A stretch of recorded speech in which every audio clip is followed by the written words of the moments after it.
Nah, bagaimana mekanisme kerja dari karma? Yang pertama, karma itu adalah aturan universal yang agung. Dan karma bekerja berdasarkan aksi reaksi, tabur tuai, sebab akibat. Apa yang keluar itu yang akan kembali. Nih, lihat saya semua. Saya sedang bicara kan? Terdengar suara saya. Kenapa terdengar? Apakah yang mendengar kalian saja atau saya juga? Kenapa saya bisa mendengar suara saya? Padahal saya mengeluarkan suara.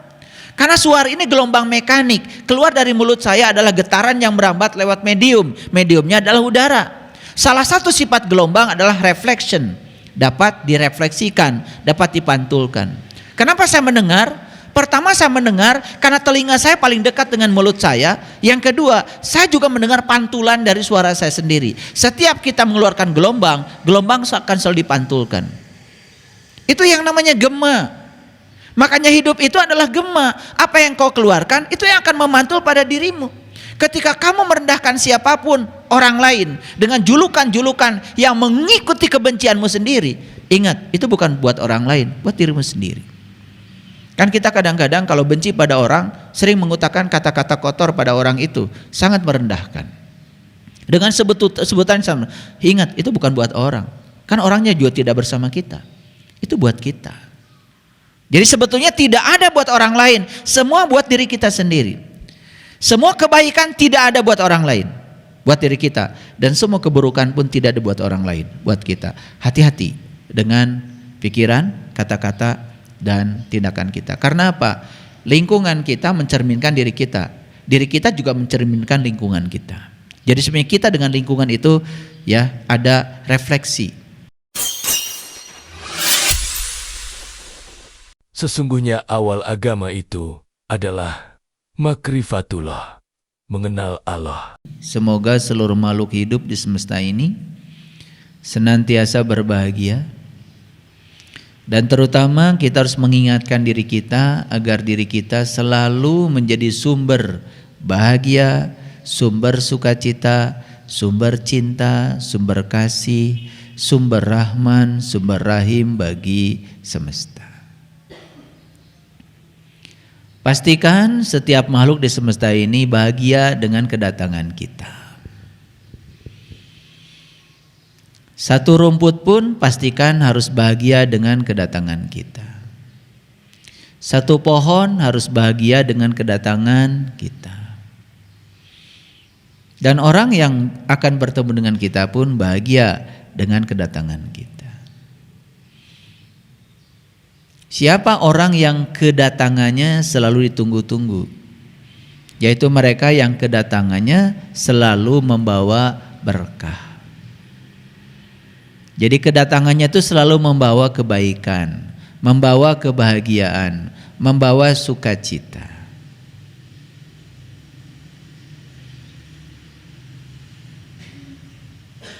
Karena ada orang yang kedatangannya tidak diharapkan. Ada. Ada orang yang kedatangannya tidak dirindukan. Ada. Siapa itu? Yaitu orang yang setiap dia datang itu selalu membawa kesulitan, membawa berita buruk, keluhan. Yang dibicarakan biasanya adalah kebencian. Pastikan bahwa diri kita selalu menjadi manusia yang kedatangannya dirindukan. Kepergiannya disesali. Itu cara mengukur diri kita berhasil atau tidak dalam kehidupan.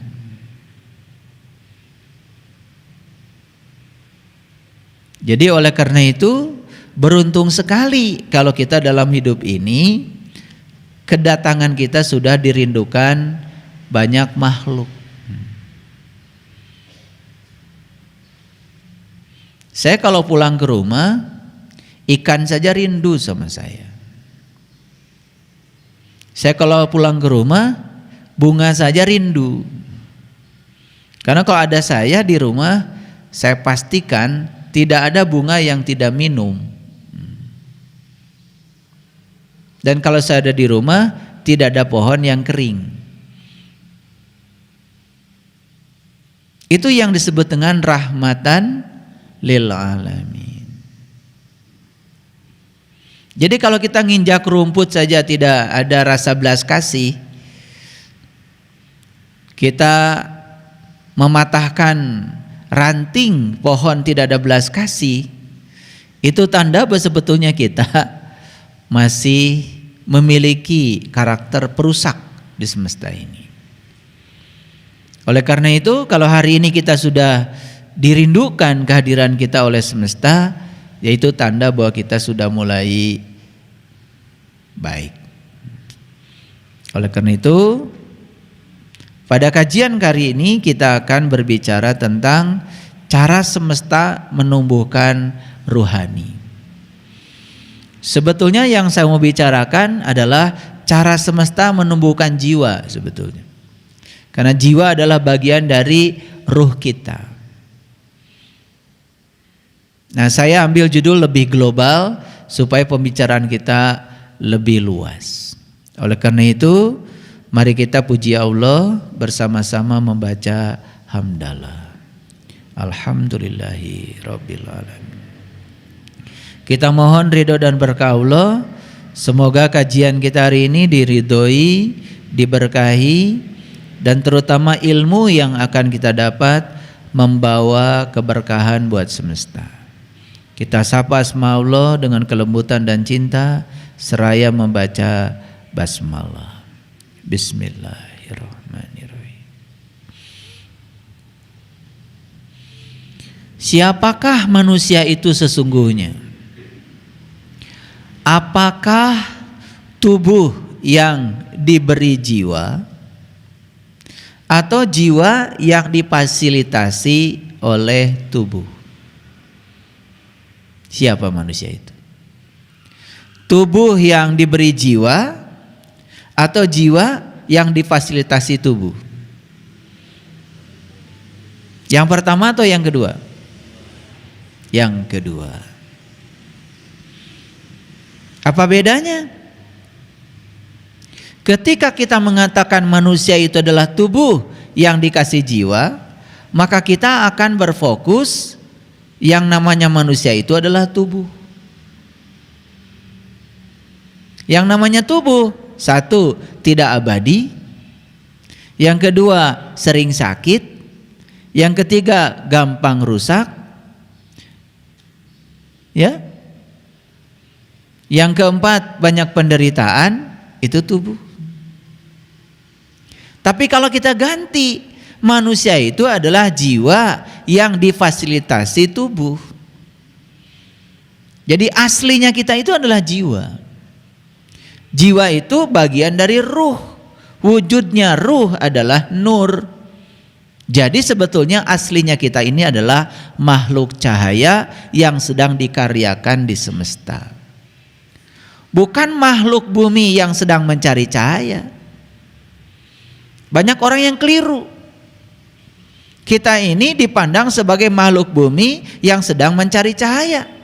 Padahal aslinya kita ini adalah makhluk langit, makhluk cahaya yang sedang dikaryakan di bumi. Itulah pentingnya kita sadar dengan asal usul diri kita. Jadi diri kita yang asli itu bukan makhluk bumi, bukan. Aslinya kita tuh makhluk langit. Kalau aslinya kita makhluk langit, berarti kita ini memiliki sifat-sifat langit. Kalau aslinya kita makhluk cahaya, berarti kita ini harusnya datang ke bumi yang gelap ini membawa cahaya. Pertanyaan yang paling mendasar bagi kita, apakah kita sudah berkontribusi mencahayakan bumi? Atau malah kita berkontribusi menambah kegelapan bumi? Disitulah sebetulnya arti kita sebagai manusia bisa kita pertanyakan. Dari sejak lahir sampai sekarang, coba renungi. Apa sih kontribusi kita terhadap bumi? Apakah kita memberikan kontribusi cahaya atau malah kita memberikan kontribusi kegelapan? Makanya filosofisnya orang Parahyangan sudah jelas. Ciri manusia paripurna itu ada 6. Yang pertama, nulung kanu butuh. Kita tidak mungkin bisa nulung kanu butuh kalau kitanya masih butuh. Yang kedua, nalang kanu susah. Bagaimana kita bisa nalang kanu susah kalau kita pun masih susah? Yang ketiga, ngahudangkeun kanu sare. Bagaimana kita ngahudangkeun kanu sare? Kita juga masih tidur. Yang keempat, nyaangan kanu poekeun. Rek kumaha urang nyaangan kanu poek, da urang ge poek kene. Lampu kalau belum dinyalakan tidak punya kemampuan apa-apa. Dia sama gelapnya dengan tempat gelap. Dan baru kelihatan itu lampu dan ada gunanya kalau dia sudah terang benerang. Yang kelima, harus bisa nepak kanu poho. Nepak kanu poho berarti mengingatkan orang yang lupa. Lupa apa? Lupa jati dirinya. Kebanyakan manusia lupa siapa dirinya. Bahkan lupa bahwa dirinya itu adalah makhluk langit. Lupa kalau dirinya makhluk cahaya. Lupa kalau diri sejatinya adalah jiwa. Bukan tubuh, bukan pikiran. Dan yang keenam, ya, yang keenam harus bisa nganter kanu keeng. Bagaimana kita bisa ngantur kanu keeng? Da urang ge keeng kene.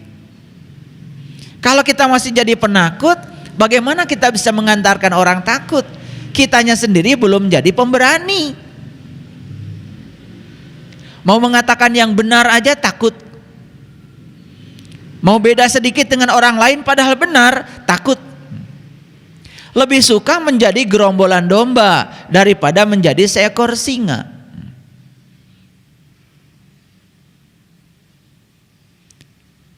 Cari aman lebih bagus menjadi orang lain. Karena menjadi diri sendiri itu memang bahaya. Bisa terasing dari gerombolan domba. Tetapi karena kita tidak punya keberanian untuk itu, apa yang terjadi? Kita relakan diri kita untuk menjadi orang lain. Makanya hanya orang yang sudah berhasil menghentikan gagasan untuk menjadi orang lain adalah orang yang akan berhasil dalam kehidupannya. Berhasil bukan diukur oleh ukuran manusia, tapi berhasil menurut ukuran semesta. Makanya ada guru, ada siswa. Guru itu dari dua kata, gu dan ru. Gu itu artinya adalah kegelapan, dan ru itu artinya cahaya. Jadi guru adalah orang yang bisa mengantarkan orang lain dari kegelapan kepada cahaya. Dan orang yang diantarkan disebut siswa, dari si dan swa. Si itu adalah manusia, dan swa itu artinya adalah mandiri. Makanya swadaya, swakarsa. Jadi swa itu mandiri. Jadi siswa adalah manusia yang sedang belajar memandirikan dirinya untuk menjadi diri sendiri. Nah, bagaimana cara semesta untuk menjadikan kita dewasa? Makanya ada dewasa, ada dewata. Dewata itu di atasnya dewasa. Makanya kenapa orang Bali mengatakan pulaunya pulau dewata. Kan dari kata dewa dan tak. Kan dewa itu biasanya dikonotasikan dengan ya suatu entitas yang memiliki harga diri cukup tinggi. Dewa. Wah, itu setingkat dewa. Makanya kata dewasa Dewata itu pakai dewa. Dewa itu dari deva sebetulnya. Deva itu artinya cahaya. Makanya pencerahan dalam bahasa Inggris divine. Dari kata dasar deva. Enlightenment. Deva. Sudah terang benderang. Gitu. Nah, bagaimana cara semesta menumbuhkan rohani supaya dewasa? Sebetulnya yang ditumbuhkan itu bukan rohani, yang ditumbuhkan itu jiwa. Dan setiap jiwa ditiupkan ke dalam tubuh selalu disertai Allah dan Rasulnya. Itulah cinta kasih semesta.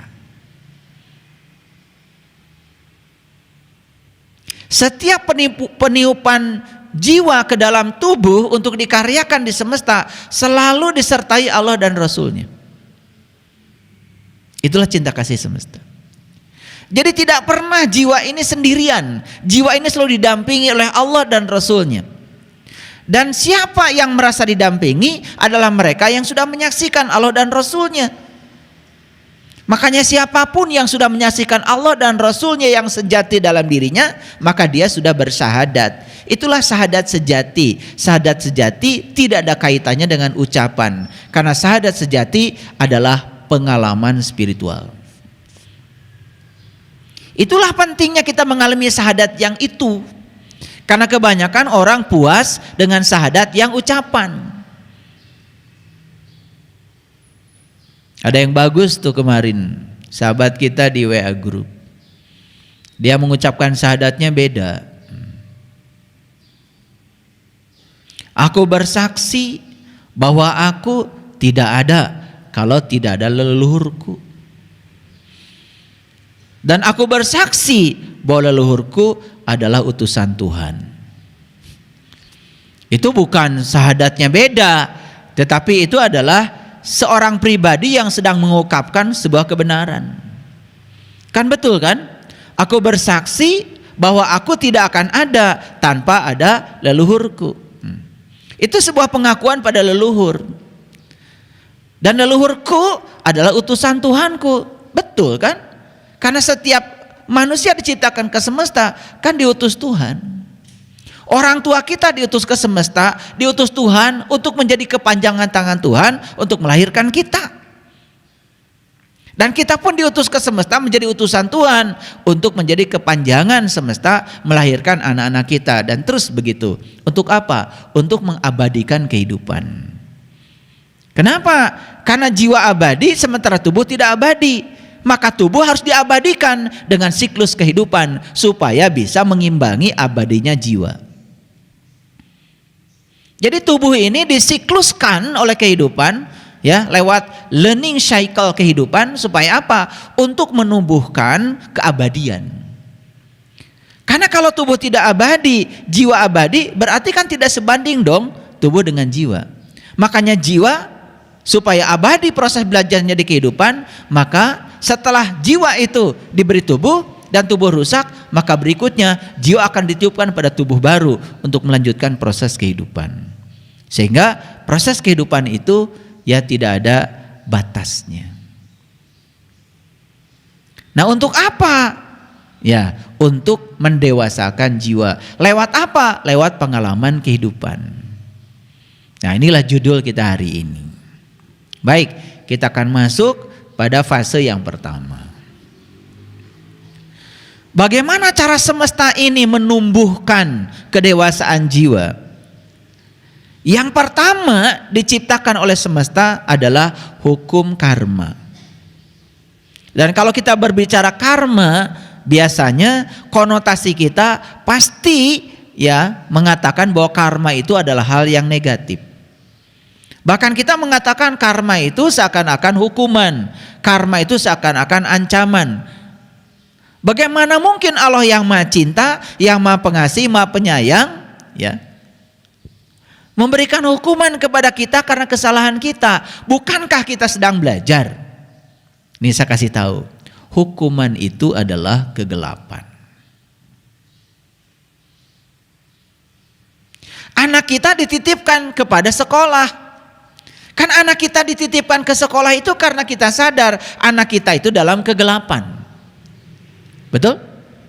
Di sekolah anak kita melakukan kesalahan, oleh gurunya, oleh sekolahnya dihukum, diskor, tidak boleh masuk sekolah sekian hari. Itu sekolah macam apa yang semacam itu? Berarti di sekolah itu nggak ada guru, yang ada adalah para penghukum. Kalau di sekolah ada guru, guru itu harusnya mengantarkan siswa yang gelap kepada terang. Harusnya di sekolah tidak boleh ada hukuman. Kalau sekolah itu mengedukasi seseorang yang melakukan kesalahan supaya tidak melakukan kesalahan berikutnya, maka satu-satunya cara adalah memberikan apresiasi. Makanya penjara itu kegelapan. Walaupun namanya sekarang sudah diganti. Apa katanya? Lembaga Pemasyarakatan. Tapi yang ada di dalamnya apa? Hukuman, tindasan, kekerasan.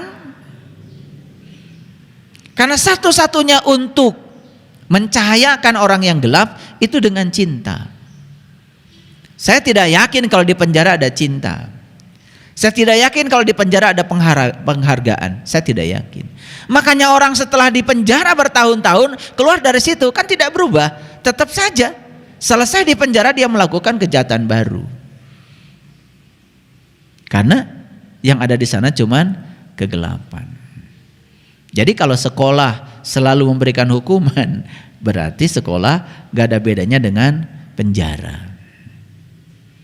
Makanya Allah yang Maha Cinta tidak mungkin menghukum kita.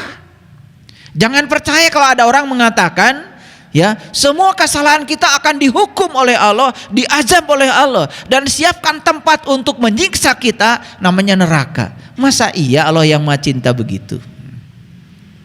Makanya dalam hidup tidak ada hukuman, yang ada cuman cara semesta untuk mendewasakan kita supaya kita lebih baik. Gimana caranya?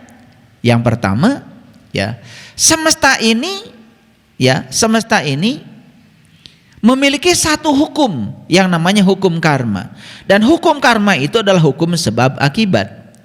Dan hukum karma ini disediakan semesta untuk kepentingan pendidikan, untuk kepentingan pembelajaran bagi jiwa.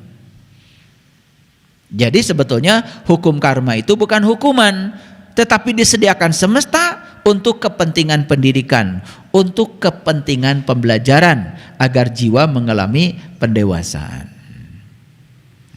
Itu sebabnya karma itu dalam bahasa Sanskerta diartikan tindakan. Tindakan itu artinya aksi. Dan ternyata semesta mengajarkan kepada kita setiap aksi pasti akan menimbulkan reaksi.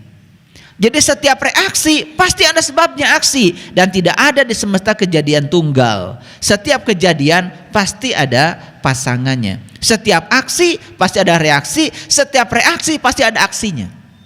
Oleh karena itu sadari tidak ada dalam kehidupan kita yang kebetulan, karena semua yang terjadi dalam kehidupan kita dihadirkan oleh kita sendiri. Nah, selama ini kita salah memandang, seakan-akan kalau kita sakit itu diberikan oleh semesta kepada kita, seakan-akan itu satu arah. Padahal sakit itu hanya reaksi dari aksi kita. Apa aksinya? Ya, aksinya mungkin kita pola hidupnya tidak bagus, pola pikirnya tidak bagus, pola makannya tidak bagus, jadwal makannya tidak bagus, kan begitu. Makanya makan itu harus menggunakan rumus 3J. J yang pertama jadwal. J yang kedua jumlah. J yang ketiga jenis. Jadwalnya sudah bagus. Jam 6, jam 1, jam 6 lagi sore. Udah bagus. Tapi jumlahnya belum bagus. Jadwalnya sudah bagus, jumlahnya juga sudah bagus, jadwalnya sudah teratur, jumlahnya juga sudah sesuai, tetapi jenisnya tidak bagus. Makanya sekarang sudah masanya kita diet menurut golongan darah. Kalau dulu kan 4 sehat 5 sempurna, ya toh? Iya.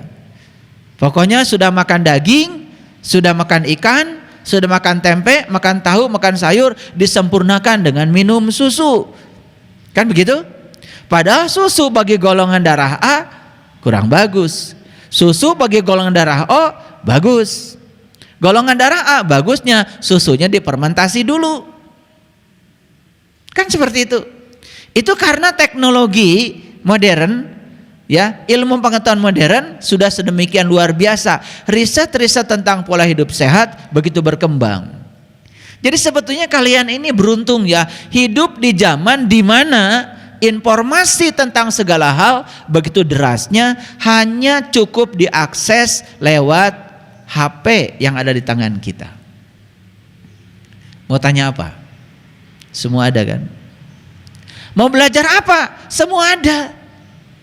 Mau YouTube tentang apa? Semuanya ada. Semua yang kita butuhkan ada. Sudah tersedia semua di sini. Di sini. Nah cuma ini tuh kan kayak pisau. Ya. Bisa untuk yang negatif, bisa untuk yang positif. Semua tergantung kepada kita sendiri.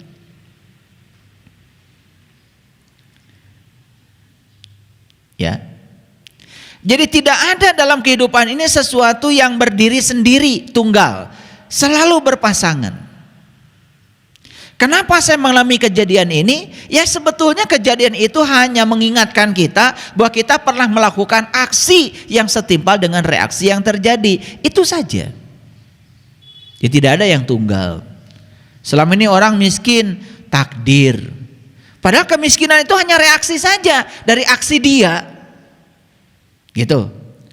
Selama ini orang sakit menganggap sakit dari Tuhan, sehingga merengek-rengek kepada Tuhan. Tuhan tolong segera cabut penyakit saya. Kata Tuhan, kapan saya nanemnya?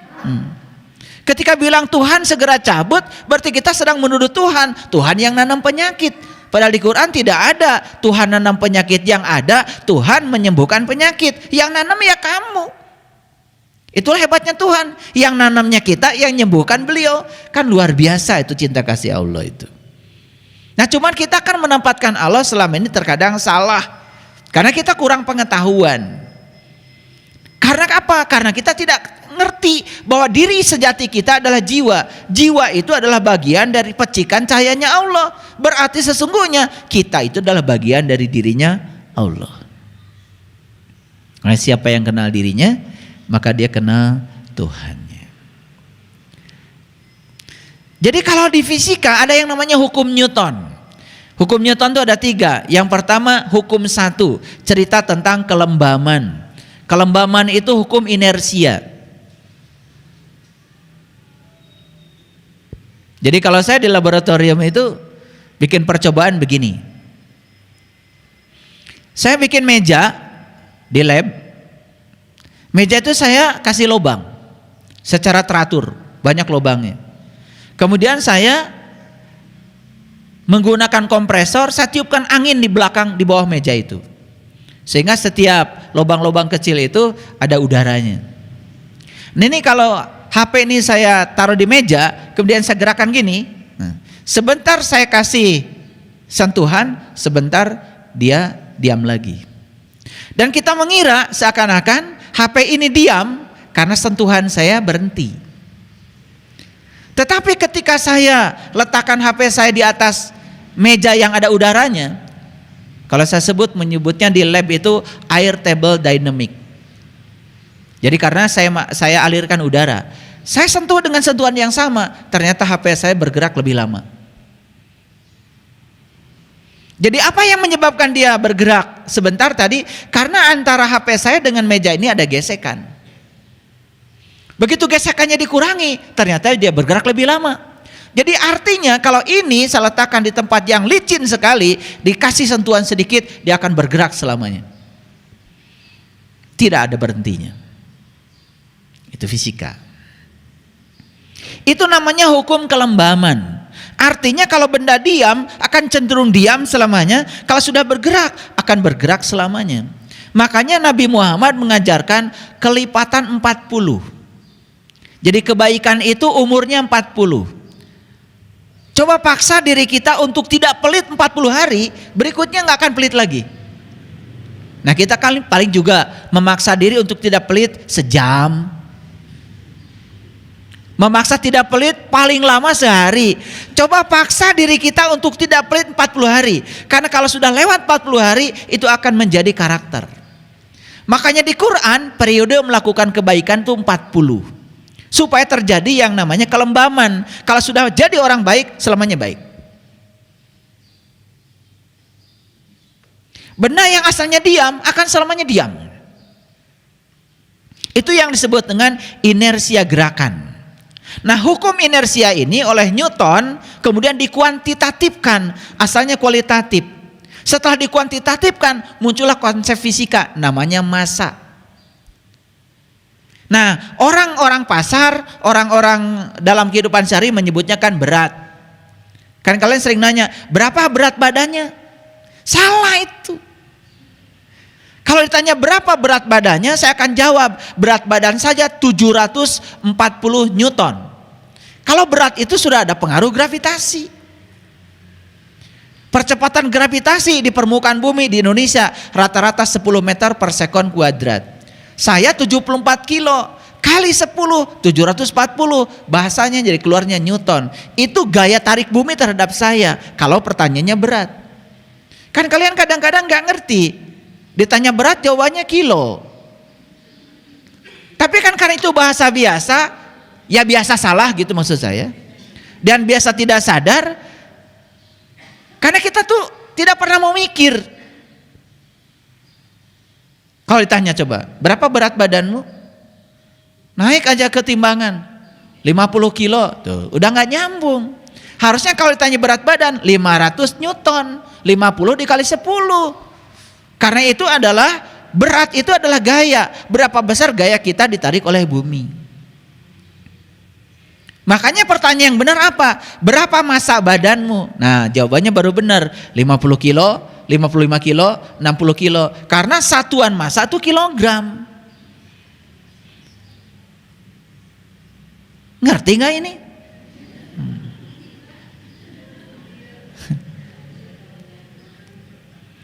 Ya belajar sedikit lah sains supaya gaul dikit.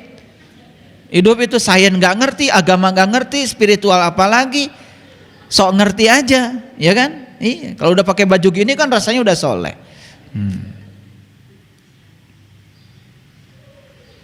Nah, hukum kelembaman Newton itu dikuantitatifkan jadi konsep massa. Makanya massa itu definisinya adalah ukuran kemalasan benda terhadap gerakan.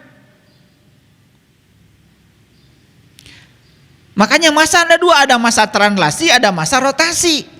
Diaplikasikan di mesin mobil. Makanya di mobil ada yang namanya roda gila. Jadi roda gila itu roda yang terbuat dari baja, masif massanya. Sehingga saat kita itu memberikan gerakan sedikit saja, dia akan menarik. Di kampung-kampung itu kan ada mesin huler, perontok padi. Kan itu ada mesin dieselnya tuh. Nah di ujungnya mesin diesel itu ada roda baja besar sekali. Kan biasanya itu diengkol kan. Nah awalnya berat sekali. Tapi kalau sudah berputar sekali, malah si roda itu membantu gerakan si orang yang itu. Jadi diperingan. Itu yang disebut dengan momen inersia. Itu yang disebut dengan massa rotasi.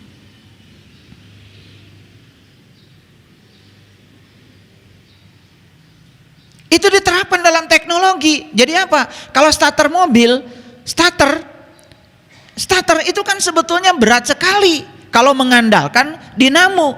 Karena pakai roda gila, dibantu oleh roda gila. Sehingga proses kompresi dan ekspansi di dalam mesin mobil menjadi mudah dan ringan. Itu teknologi. Gaul dikit. Makanya yang namanya massa itu ukuran kemalasan suatu benda terhadap gerakan. Makanya orang yang massanya 50 kilo beda dengan massanya 150 kilo. Berat kan? Gitu. Jadi kalau misalnya masa tubuh kita terlalu berat, boro-boro kita berkarya untuk orang lain. Bahwa diri aja sudah berat. Maaf. Makanya belajar spiritual itu cirinya, lihat saja badan. Maaf ya. Jadi kalau belajar spiritual, badan saja sudah besar gitu. Gimana ngurus orang? Ngurus sendiri aja sudah berat. Bangun berat. Berdiri berat. Olah napas berat. Jalan berat. Jadi ibarat mau naik gunung, badannya sendiri sudah jadi beban bagi dirinya sendiri. Karena kalau masanya makin besar, pengalinya kan tetap 10. Percepatan gravitasinya tetap 10 bagi siapapun. Yang menyebabkan gaya tarik bumi terhadap dia besar, itu kan masanya dia yang terlalu besar. Makanya saya menganjurkan semua murid saya harus langsing. Makanya nanti yang gendut-gendut harus olahraga. Gak bener itu. Iya. Makanya yang menentukan tubuh Anda seperti apa? Jawab. Apa? Apa? Yang menentukan tubuhmu bentuknya apa? Siapa penentunya? Apa? Mulutmu.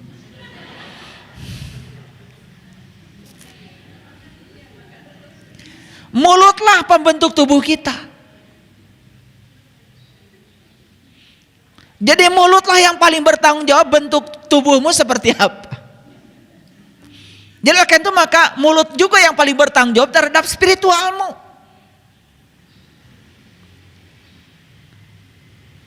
Mulutmu tidak berhenti makan. Udah gitu tidak berhenti ngomong lagi. Wah. Nah, hukum Newton yang ketiga adalah aksi sama dengan min reaksi. Jadi sebetulnya hukum Newton itu bukan buatan Newton. Hukum Newton itu hukum alam. Hukum alam disebutnya sunatullah. Sunatullah adalah hukum Allah. Jadi semua hukum-hukum fisika adalah hukum Allah. Jadi kalau saya di kelas tidak pernah mengatakan ini hukum Archimedes. Punyanya enggak pernah, ini hukum Allah. Setiap benda kalau dicelupkan ke dalam air, maka dia akan mendapatkan gaya apung ke atas dari air. Itu sudah diciptakan oleh Allah. Kebetulan yang menemukan pertama kali adalah Archimedes, disebut hukum Archimedes. Itu hukum Allah. Kalau pesawat itu kemudian bisa terbang karena apa? Karena perbedaan tekanan. Orang pertama yang menyelidiki perbedaan tekanan karena kecepatan pesawat itu namanya Bernoulli. Disebutnya hukum Bernoulli, padahal itu hukum alam. Allah sudah menciptakan alam sedemikian hebatnya. Dan siapa yang bisa menggunakan hukum alam dan beradaptasi dengan alam, maka dia akan mendapatkan keuntungan dari alam. Pernah nggak kalian ketika naik pesawat berpikir, kenapa ya pesawat bisa ngapung? Pernah? Ya nggak pernah. Boro-boro mikirin itu. Yang dipikirin tuh selalu cicilan, rasa takut, masa lalu. Gak ada kesempatan mikir itu.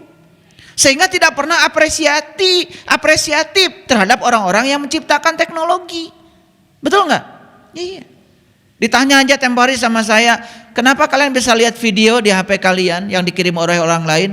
Gak pernah mikir, taunya lihat video aja. Cuma itu aja. Bagaimana riset sampai menemukan video bisa dikirim? Gak pernah mau tahu. Makanya kita tidak pernah apresiatif pada orang lain. Syukur itu saya menghargai karya orang. Karena otak kita sudah dilatih melihat orang tuh keburukannya, kejelekannya. Bahkan tidak pernah bisa fokus saja sedikit pada kebaikannya. Jadi saya kasih tahu, pikiran itu tidak pernah bisa paralel. Begitu kita fokus pada keburukan orang, semua kebaikannya tidak kelihatan. Tapi begitu kita fokus pada kebaikan orang, semua keburukannya yang tidak kelihatan. Itu pilihan ada pada diri kita, mau fokus kemana. Karena pikiran tidak pernah bisa paralel. Pikiran itu berpikirnya seri. Satu-satu. Makanya surga dan neraka itu kan sebetulnya fokus. Ketika Anda berfokus pada keburukan orang, Anda menciptakan neraka bagi diri Anda. Tapi ketika Anda berfokus pada kebaikan orang, lupa sama keburukannya, Anda sedang menciptakan surga bagi diri Anda. Makanya surga dan neraka bukan soal geografis, tapi itu masalah psikologis. Dan surga dan neraka bukan ciptaan Allah, ciptaan kamu sendiri. Tergantung fokus pikiranmu. Itulah pentingnya kita melatih pikiran kita supaya tetap waras.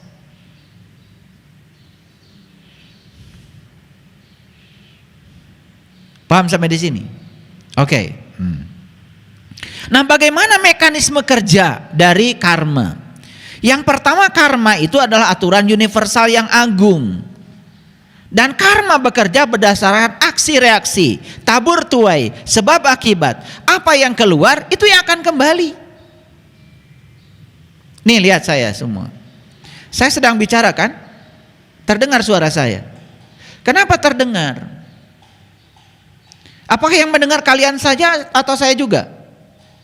Kenapa saya bisa mendengar suara saya? Padahal saya mengeluarkan suara. Karena suara ini gelombang mekanik. Keluar dari mulut saya adalah getaran yang merambat lewat medium. Mediumnya adalah udara. Salah satu sifat gelombang adalah reflection. Dapat direfleksikan, dapat dipantulkan. Kenapa saya mendengar? Pertama, saya mendengar karena telinga saya paling dekat dengan mulut saya. Yang kedua, saya juga mendengar pantulan dari suara saya sendiri. Setiap kita mengeluarkan gelombang, gelombang akan selalu dipantulkan. Itu yang namanya gema. Makanya hidup itu adalah gema. Apa yang kau keluarkan, itu yang akan memantul pada dirimu. Ketika kamu merendahkan siapapun, orang lain, dengan julukan-julukan yang mengikuti kebencianmu sendiri, ingat, itu bukan buat orang lain, buat dirimu sendiri. Kan kita kadang-kadang kalau benci pada orang, sering mengutarakan kata-kata kotor pada orang itu, sangat merendahkan. Dengan sebutan sama, ingat itu bukan buat orang. Kan orangnya juga tidak bersama kita. Itu buat kita. Jadi sebetulnya tidak ada buat orang lain, semua buat diri kita sendiri. Semua kebaikan tidak ada buat orang lain, buat diri kita. Dan semua keburukan pun tidak ada buat orang lain, buat kita. Hati-hati dengan pikiran, kata-kata, dan tindakan kita. Karena apa? Lingkungan kita mencerminkan diri kita. Diri kita juga mencerminkan lingkungan kita. Jadi sebenarnya kita dengan lingkungan itu ya ada refleksi. Jadi kalau saya jelaskan kenapa kita bisa melihat bayangan kita di cermin, itu refleksi. Kalau saya jelaskan pasti pusing, walaupun tiap hari bercermin. Mekanisme fisikanya tidak sederhana. Karena ketika tubuh kita berdiri di depan cermin, tubuh kita itu sebetulnya memancarkan sinar. Nah, sinar itu datang ke cermin dengan sudut datang tertentu. Di situ ada yang namanya hukum Snellius. Makanya cermin dibuat permukaannya sehalus mungkin agar apa? Sudut datang sama dengan sudut pantul. Nah, pantulan dari sinar kita diperpanjang ke dalam, itu yang jadi bayangan kita. Makanya terbentuklah bayangan di cermin.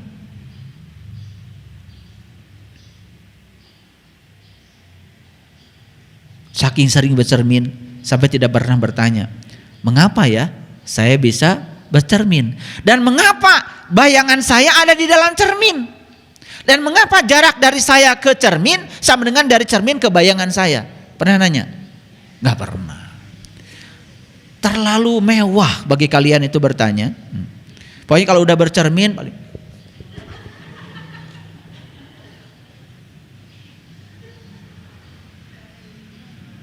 jadi banyak sebetulnya peristiwa alam yang tidak kita pertanyakan. Saking apa?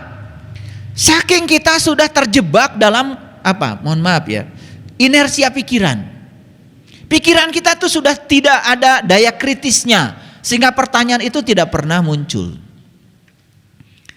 Atau gini, suara saya kalau pakai mic ini terdengar lebih keras, bukan? Pernah tanya,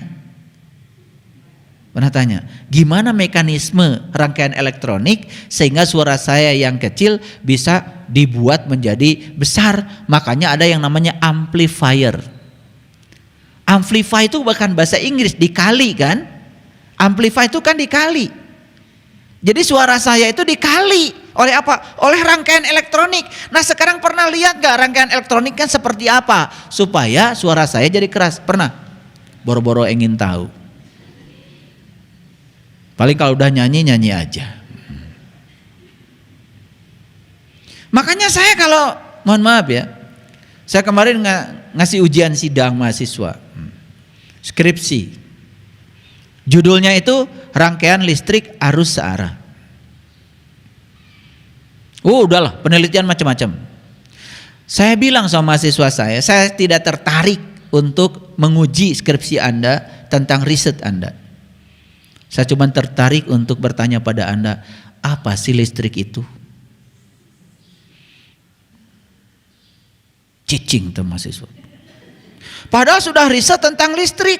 Saya tanya, naon listrik teh? Cicing, nangtung. Saya cuma tanya, apa listrik itu? Saya masih ingat dulu saya punya dosen. Begitu dia masuk kelas pertama kali, itu kuliah listrik itu 4 SKS. Dosennya sudah meninggal. Dia cuma nulis di papan tulis, apakah listrik itu? Pergi aja, 4 SKS, 200 menit.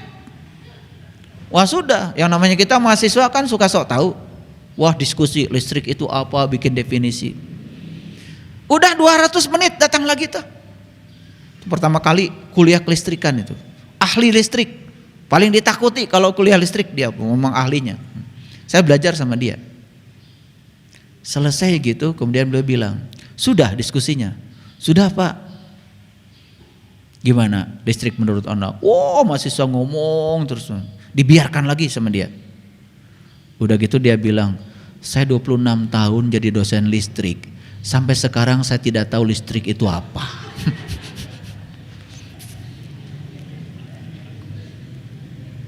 Iya. Ada guru besar saya itu, beliau itu guru besar paling hebat lah. Beliau ngajar kuantum mekanik itu. Waktu itu beliau cerita di kelas. Beliau itu berkesempatan untuk makan pagi dengan pemenang hadiah Nobel yang menemukan elektron. Dan itu kehormatan yang luar biasa. Jadi bisa makan pagi dengan orang yang memenangkan hadiah Nobel bidang elektron. Dan kemudian dia tanya, Anda itu hebat karena Anda sudah dapat hadiah Nobel pemenang menemukan elektron. Apa jawaban dia? Itu yang saya bingung katanya. Sampai sekarang saya tidak tahu elektron itu apa. Pemenang hadiah Nobel bidang elektron dikagumi oleh orang seluruh dunia sampai memenangkan hadiah Nobel. Ditanya, dia tuh nggak ngerti elektron itu. Makanya puncaknya ilmu itu sebetulnya nggak tahu apa-apa. Makanya orang yang mengklaim dirinya banyak tahu, sebetulnya dia itu nggak tahu apa-apa. Yang paling tinggi ilmunya saja mengatakan nggak tahu apa-apa. Makanya puncaknya belajar tuh nggak tahu apa-apa. Apalagi saya sudah tahu Allah, sudah ketemu Allah. Waduh,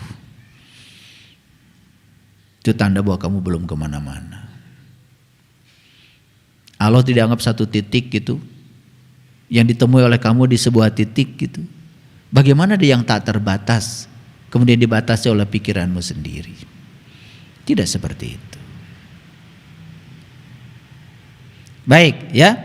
Jadi hukum karma yang pertama adalah aksi reaksi. Lihat saya semuanya. Saya tanya, ingin bahagia enggak kita? Bahagia itu hanya bisa ditarik oleh bahagia. Dan bahagia tidak mungkin ditarik oleh sedih. Jadi kalau ingin bahagia, bahagialah sekarang. Kalau kamu sudah bahagia, maka kamu akan menarik semua hal yang membahagiakan. Syaratnya kamu bahagia. Karena hanya bahagia yang bisa menarik bahagia. Itu namanya tabur tuai. Itu sejenis aksi sama dengan min reaksi. Jadi aneh ingin bahagia, tapi yang dipikirkan masa lalu yang menyedihkan. Yang dibicarakan hal yang tidak menyenangkan. Yang dikeluhkan adalah hal yang tidak mau kejadian. Aneh enggak? Ini karena tidak mengerti mekanisme tabur tuai. Itu yang disebut dengan like attracts like. Yang serupa menarik yang serupa. Ada yang punya utang di sini? Sebenarnya saya malas nanya karena gak ditanya juga pasti pada punya utang. Cuman ini supaya kelihatan tanya jawab aja. Makanya saya tanya. Saya tahu sebetulnya gak usah acungkan tangan, pada punya utang. Terutama utang pada Allah. Itu yang tidak boleh dibawa mati. Kalau utang ke BRI, ke BCA nggak apa-apa. Nanti juga yang dikejar yang hidup. Ada rumah sisa ntar juga disita, nggak apa-apa, nggak apa-apa. Tapi utang kepada Allah nggak bisa diwakilkan, harus dibayar oleh kamu. Tapi saya mau berbicara utang yang biasa, utang uang misalkan.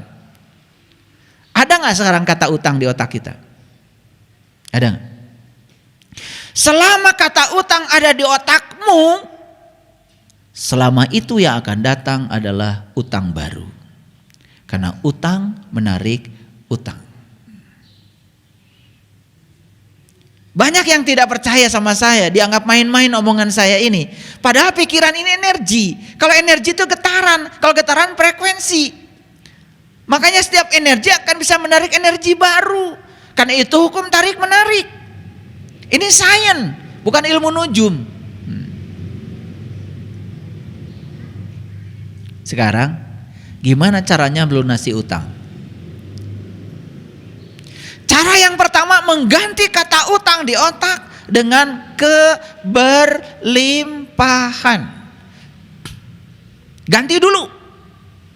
Ganti kata utang di otakmu dengan keberlimpahan. Keberlimpahan akan menarik keberlimpahan. Kalau berlimpah utang lunas, tabungan nambah. Ini hukum tarik menarik. Makanya yang suka ngomong hidup adalah susah dan penuh perjuangan. Kalau di otakmu itu yang ada, maka susah akan menarik susah. Perjuangan menarik perjuangan. Jadi hidupnya itu selalu saja susah dan penuh perjuangan. Ingin teh manis saja susah dan penuh perjuangan. Coba. Makanya mengubah nasib adalah mengubah pikiran. Makanya syarat pertamanya apa? Ganti kata susah dengan mudah. Pernah perjuangan ganti dengan menyenangkan. Coba ganti di otakmu dengan hidup itu mudah dan menyenangkan. Percaya sama saya, kalau sudah diganti kata di otaknya like attracts like. Itu namanya tabur tuai. Ini mekanisme semesta itu seperti itu. Cuman kita nggak ngerti, mengubah nasib malah kerja keras. Saya lihat itu ada di WA grup kita itu, pejuang subuh. Ya Allah. Siapa tuh orangnya? Pengen kenal saya itu. Pejuang subuh. Berarti dia subuh aja harus berjuang. Artinya bangun saja penuh perjuangan kan repot. Betul nggak? Hati-hati dengan kata-katamu. Like attracts like. Paham? Yang kedua, mekanisme karma bekerja itu adalah menurut aturan penciptaan. Siapa sang maha pencipta? Pikiran kita. Oleh karena itu maka kita harus ikut berpartisipasi dalam mengkreasi proses penciptaan yang baik. Itu yang disebut dengan mengubah nasib. Aturan karma yang ketiga adalah kerendahan hati. Karena apa? Perhatikan saya. Sepanjang kita menolak yang tidak kita inginkan, maka yang tidak diinginkan akan datang berulang-ulang sampai kita bisa menerimanya. Itu.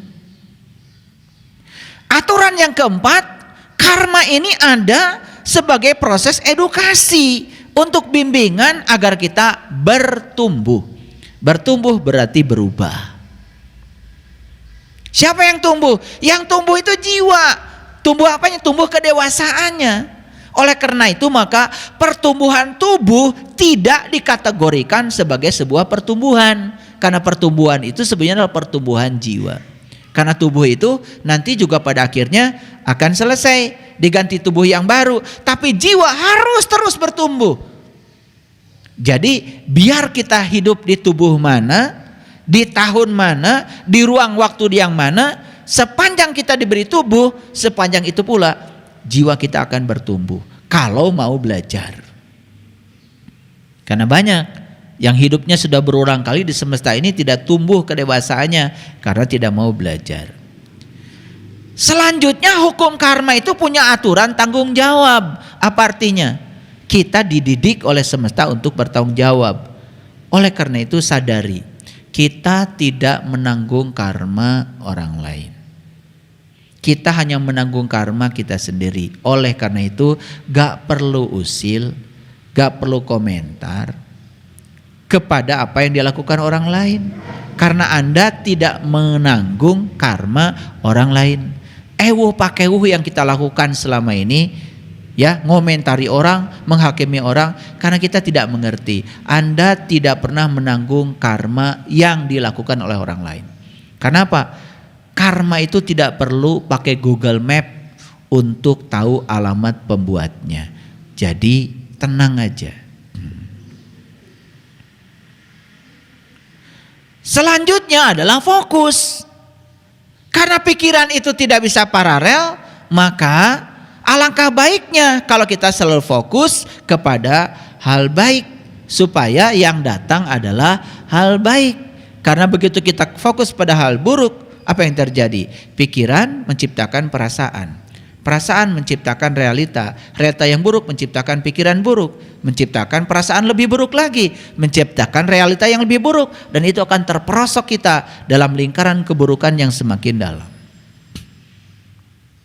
Nah, kalau sudah paham itu, maka kita akan mulai bisa mengurangi sedikit penderitaan dalam kehidupan.